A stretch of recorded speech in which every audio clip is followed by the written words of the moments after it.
குழந்தையின்மைக்கான விஷயம் சொல்கிறீங்களா? குழந்தையின்மைக்கான சிகிச்சை முறைகளில் வந்து நிறைய பேருக்கு தவறான கருத்துக்கள் இருக்குது. இன்றைக்கி குழந்தையின்மையினால் பாதிக்கப்பட்டாங்கன்னா 22% மட்டும்தான் நவீன சிகிச்சை முறைகள் தேவைப்படுது.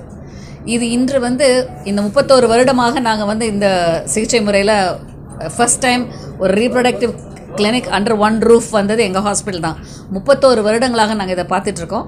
இந்த வகையில் இந்த செயற்கை கருத்தரிப்பு முறை என்பது எல்லாருக்கும் தேவையில்லை.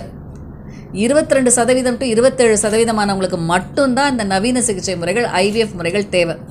குழந்தையின்மைக்கான காரணங்கள் பல காரணங்கள் இருக்குது. அடிப்படையான காரணம் என்ன, அந்த காரணத்துக்கான சிகிச்சை முறை கொடுக்கறது தான் சரியான விஷயம். ஏன்னா குழந்தை பேருங்கிறது இயற்கையாக வருது. Pregnancy natural physiology. இந்த ஃபிசியாலஜி நடப்பதற்கு தடையான விஷயம் என்னன்னு கண்டுபிடிச்சு அதை சரி செய்கிறது தான் சிகிச்சை. இந்த சிகிச்சையில் எளிய மருந்துகளை நம்ம சரிப்படுத்தலாம், எளிய மாத்திரைகளை சரிப்படுத்தலாம், தேவைப்பட்டால் சில அறுவை சிகிச்சை லேப்ராஸ்கோபி ஹிஸ்ட்ராஸ்கோபி முறைகளை சரிப்படுத்தலாம். இன்னும் அதிகமாக பார்த்தா எங்ககிட்ட வர்ற பேஷண்ட்ஸில் 25% பாலியல் பிரச்சனைகள்னால செக்ஸ் பண்ண முடியாமல் அன்கன்சுமேட்டட் மேரேஜ், தாம்பத்தியம் கொள்ள முடியலன்ற ஒரே காரணத்துக்காக குழந்தையின்மையினால் பாதிக்கப்பட்டு 7 தடவை 8 தடவை IVF பண்ணி எங்கிட்ட வரவங்க இயற்கையில் குழந்தை பேர் பெற்றிருக்காங்க. ஸோ எல்லாருக்கும் இந்த ட்ரீட்மெண்ட் தேவையில்லை. எளிமையான முறையில் அவங்க தாம்பத்திய உறவை சரிப்படுத்தினீங்கன்னா அவங்க வந்து 2 கன்சல்டேஷனில் சரியாகி குழந்தை பெற்றுருவாங்க. ஸோ அவங்களுக்கு எந்த செலவுகளுமே இல்லை. ஒரு கருக்குழாய் அடைப்பாக இருந்தாலோ இல்லை விந்தணுக்கள் உற்பத்தி திறன் குறைவாக இருந்தாலோ விந்தணுக்களை இல்லாத நிலை இருக்கிறவங்களுக்கு மட்டும்தான் நவீன சிகிச்சை முறை. இது தவிர கொஞ்சம் வயதானவர்களுக்கு நவீன சிகிச்சை முறை. இப்போ அதுக்கும் ஒரு ஸ்பெஷலாக வந்திருக்கிறது தான் இந்த ஸ்டெம் செல் தெரப்பி.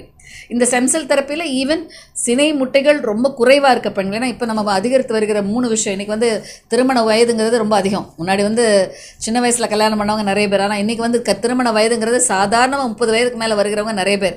29 வயதுலாம் கல்யாணம் பண்ணுறவங்களே நிறைய பேர் செட்டில் ஆன அப்புறம் தான் கேரியர் செட்டிலிங், அப்புறம் தான் குழந்தை கல்யாணம், அதுக்கப்புறம் தான் குழந்தைங்க நினைக்கிறவங்க ரொம்ப அதிகம். ஸோ இந்த காலகட்டத்தில் வயது அதிகமாகும்போது கருமுட்டைகள் எண்ணிக்கை குறைவாகிறதுங்கிறது எல்லாருக்கும் அறிந்த விஷயம். இதனால் குழந்தையின்மை என்பது அதிகரித்து வருகிறது அப்படின்ற ஒரு பார்வை நம்ம நினைக்கிறோம். இன்ஃபேக்ட் நிறைய ஆயிடுச்சா நிறைய பேர் கேட்டிங்க. இதுக்கு ஒரு முக்கியமான காரணம் திருமண வயது, குழந்தை பேர் எடுத்துக்கொள்கிற வயது. இரண்டாவது, இன்றைக்கி நம்ம பாதிக்கப்படுற பல விஷயம் என்விரான்மெண்டல். நம்ம சாப்பிட்றதுலேருந்து குடிக்கிறதுலேருந்து எல்லா உணர்வுகள் நம்ம யூஸ் பண்ணுற எல்லா பொருள்கள்லையும் கெமிக்கல்ஸ் இருக்குது. இவை அனைத்துமே எல்லா ஹார்மோன் டிஸ்ரப்டர்னு சொல்லுவாங்க, எண்டோக்ரைன் டிஸ்ரப்டர் சொல்கிறாங்க. இந்த எண்டோக்ரைன் டிஸ்ரப்ஷன் வந்து எல்லா செல்களையும் பாதிக்கிற மாதிரி விரைவில் உற்பத்தி ஆகிற எக் செல்ஸ், அதாவது ஊசைட்ஸு, ஸ்பெர்ம்ஸ், இதற்றை அதிகமாக பாதிக்கிறது. அதனால தான் இன்றைக்கி ஒரு பெரிய இஸ்ரேலில் எடுத்த ஒரு பெரிய ஆய்வின்படி ஒவ்வொரு வருடமும் விந்தணுக்களுடைய உற்பத்தி திறன் 1% குறையுதுங்கிறாங்க. 1950லேருந்து 60 வரைக்கும் ஒரு 10 வருடத்தில் எடுத்த ஒரு ஆய்வின் கணக்குப்படி அதுக்கு முன்னாடி இந்த விந்தணுக்கள் எண்ணிக்கை 10% அந்த 10 வருஷத்தில் குறைஞ்சிருக்கு. ஸோ இதை கணக்கு பண்ணால் இன்னொரு 40-30 வருஷத்தில் விந்தணுக்களே இல்லாத நிலை வருமா அப்படிங்கிறது எல்லாரும் எதிர்நோக்கிற ஒரு ஒரு அதிர்ச்சிகரமான விஷயமாக கருதுகிறாங்க. ஸோ அந்த வகையில் ஆண்கள் விந்தணுக்கள் குறைபாடுங்கிறது இதுக்கு பல காரணங்கள். இன்றைக்கி வந்து எபிஜெனட்டிக் ரீசன்ஸ் சொல்கிறது தான் விஷயம். இந்த endocrine disruption and epigenetic reasons by the environmental toxins. நம்ம இந்த வார்னிஷு, பாலிஷு, பெயிண்ட்டு, நம்ம போடுற காஸ்மெட்டிக்கு, நம்ம குடிக்கிற தண்ணி எல்லாத்துலேயுமே கெமிக்கல்ஸ் இருக்குது. இந்த கெமிக்கல்ஸ் அனைத்துமே எண்டோக்ரைன் டிஸ்ரப்ஷனை உருவாக்குகிறது. அது ஒவ்வொருவருக்கும் வெவ்வேறு மாதிரி வருது. அதனால தான் இன்றைக்கி வந்து விந்தணுக்கள் குறைவாகிறது, கருமுட்டைகள் குறைவாகிறது, இளவயது பெண்களுக்கே எக்ஸ் குறைவாக இருக்குது. ஸோ இந்த மாதிரியானவங்களுக்கு தான் சிகிச்சை முறைகளில் நவீனம் நம்ம நினைக்கிறோமே தவிர எல்லாருக்கும் அந்த மாதிரி சிகிச்சை தேவையில்லை. அதற்கான வழிமுறை தான் இன்றைக்கி இந்த ஸ்டெம் செல்ஸ் கொடுக்குறது. ஸ்டெம் செல்ஸில் முக்கியமான விஷயமே அது வந்து ஒரு ரிப்பரேட்டிவ் ஒர்க், அதை ரீஜென்ரேட் பண்ணுது, அந்த ஃபங்க்ஷன்ஸை ரெஸ்டரேட்டாக பண்ணுது, அதுக்கு செயலிழந்த செல்களையும் செயல்பெற வைக்கிறது. இதன் மூலமாக ஒரு இயற்கையாக அவங்களோட உடலில் உள்ள நமக்கு ஒரு இடத்துல அடிபட்டுச்சுன்னா உடனே அந்த இடத்துல வந்து பிளேட்லெட், அதுக்கடுத்து ஸ்டெம் செல்ஸ் வந்து தான் அதை வந்து சரி செய்யுது. இதனை சரி செய்வதற்கான அடிப்படை முறை தான் இப்போ ஆய்வில் கண்டுபிடிச்சிருக்காங்க. இதன் மூலமாக இந்த அழிகிற செல்ஸ் எல்லாத்தையும் புதுப்பித்து உருப்பித்து அதை உருவாக்குறதுக்கான வழிமுறை இந்த ஸ்டெம் செல்ஸ்லாம் இருக்குது. ஸோ அந்த வகையில் இதற்கான நவீன சிகிச்சை முறைன்னு இந்த மாதிரி இழந்து வருகிறவங்களுக்கு தேவைதானே தவிர எல்லாருக்கும் சிகிச்சை முறை தேவையில்லை. எங்ககிட்ட உள்ள டேட்டாவில் பார்த்தா PCOD 60% பேஷண்ட்ஸ்க்கு இருக்குது. இவங்களுக்குலாம் எளிமையான மருந்துகள் மாத்திரைகள் மூலமாகவே வாழ்க்கை முறைகளில் லைஃப் ஸ்டைல் சேஞ்சஸ் பண்ணாலே அவங்க வந்து இயற்கையாகவே குழந்தை பேர் பெறுவாங்க. இது தவறாக அவங்களாம் வந்து ஒரு 5 வருஷம் 6 வருஷம் குழந்தை இல்லைன்னா உடனே இப்போ இருக்கிற மக்களோட எண்ணிக்கை நாங்கள் பார்க்குற மாற்றங்கள் கடந்த 10 வருஷத்தில் பார்க்குற மாற்றங்கள் என்னென்னா எல்லாருக்கும் உடனே இன்ஸ்டன்ட் ரிலீஃப், கம்ப்யூட்டர் மாதிரி எல்லாருக்கும் மெஷின் மாதிரி ஒரு டச் பண்ணோன்னே எல்லாம் வந்துடும். டச் ஸ்க்ரீன் டச் மாதிரி தான். போனோடனே ட்ரீட்மெண்ட் கொடுத்தா குழந்தை வந்துடணும் அப்படின்னு நினைக்கிறாங்க. நிறைய பேரால் காத்துக்கொள்ள முடியறதில்ல, அதை கவனித்து லைஃப் ஸ்டைல் மாடிஃபிகேஷன்ஸ் பண்ண முடியறதில்ல. உடனே ஏதாவது ஒரு அட்வான்ஸ் ட்ரீட்மெண்ட் பண்ணுங்கன்னு சொல்கிறாங்க. இந்த மாதிரி காரணங்கள்னால தான் பல ஐவிஎஃப் சென்டர்ஸ் இன்று உருவாகிருக்குது. ஏன்னா எல்லாருக்கும் அவங்க அதுதான் இன்ஸ்டன்ட் சொல்யூஷன் நினைக்கிறாங்க. ஒரு ஐவிஎஃப் சென்டர்னாலே செயற்கை கருத்தரிப்பு தான் அப்படின்றாங்க. இது தவறு. அவர்களுடைய அடிப்படையான காரணங்கள் என்ன, அந்த காரணத்துக்கான தீர்வு என்ன, இதை செய்யும்போது இயற்கையில் குழந்தை பேர் பெற முடியும். அதுதான் நாங்கள் எங்கள் ஆகாஷில் பண்ணிகிட்டு இருக்கோம். ஸோ அந்த வகையில் எல்லாருக்கும் இந்த நவீன சிகிச்சை என்பது தேவையில்லை. சில இன்சூரன்ஸ் கம்பெனிஸ் கவர் பண்ணுறாங்க, சில பேர் கவர் பண்ணுறதில்ல. கவர் பண்ணுறாங்க. அதே தான். அதாவதுங்க சில கம்பெனிஸ் வந்து அதை கவர் பண்ணுறாங்க, சில பேர் கம்பெனியில். இப்போ சில கம்பெனிஸ் வந்து இன்ஃபர்டிலிட்டி நாங்கள் கவர் பண்ணுறோம் அப்படின்னு புதுசாக அட்வர்டைஸ் பண்ணுற கம்பெனிஸ் இருக்காங்க. முன்ன வயசானவங்களெல்லாம் கவர் பண்ண மாட்டாங்க, இப்போ வயதானவர்களுக்கான இன்சூரன்ஸ்னு வருது.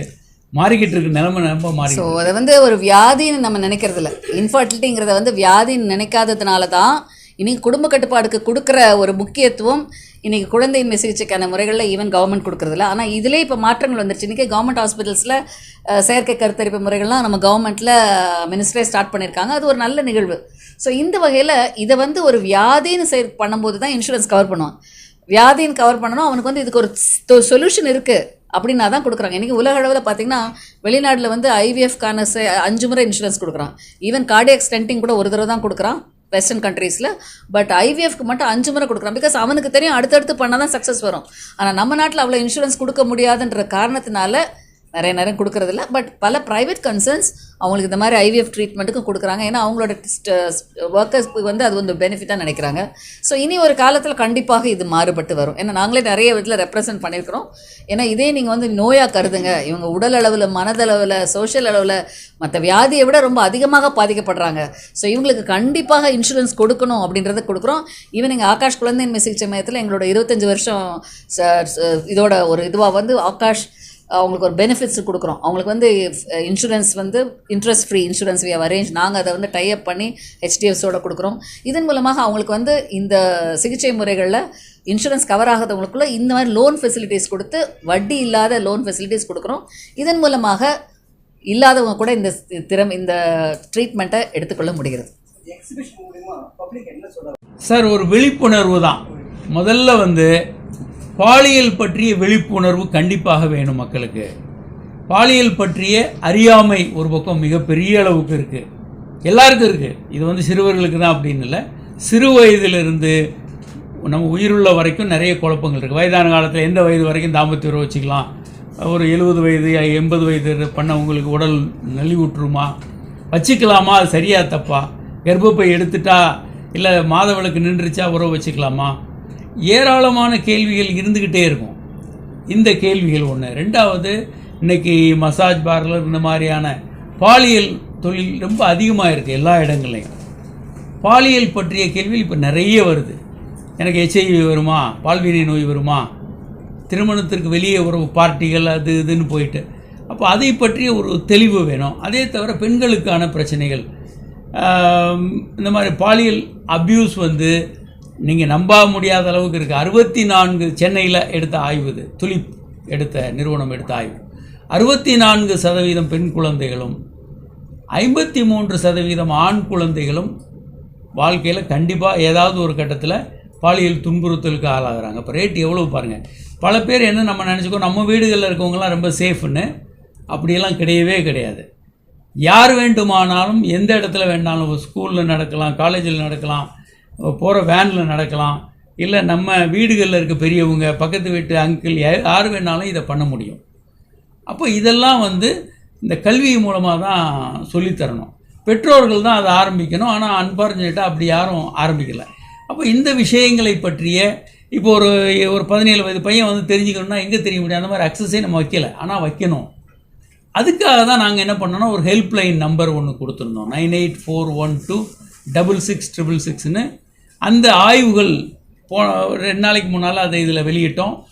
அந்த மாதிரி ஹெல்ப்லைனில் அவங்க ஒரு செல்ஃபோன் இருந்தால் அவங்க கால் பண்ணலாம், ஒரு ஃபோன் இருந்தால் அவங்க கால் பண்ணி அவங்க சந்தேகங்களை தீர்க்க முடியும். அவங்களுக்கான அக்சஸ் இருக்கணும். பல நாடுகள் அதை கொண்டு வந்திருக்காங்க. இளைஞர்கள் வந்து டக்குன்னு அவங்கள கேள்விகள், அவங்களுடைய சந்தேகங்கள், அவங்க பிரச்சனைகளை பேசுகிறதுக்கு கவுன்சிலிங்க்கு யாராவது வேணும் அப்படின்னு இந்த வாய்ப்புகள் எல்லாம் நம்ம ஏற்படுத்தணும்.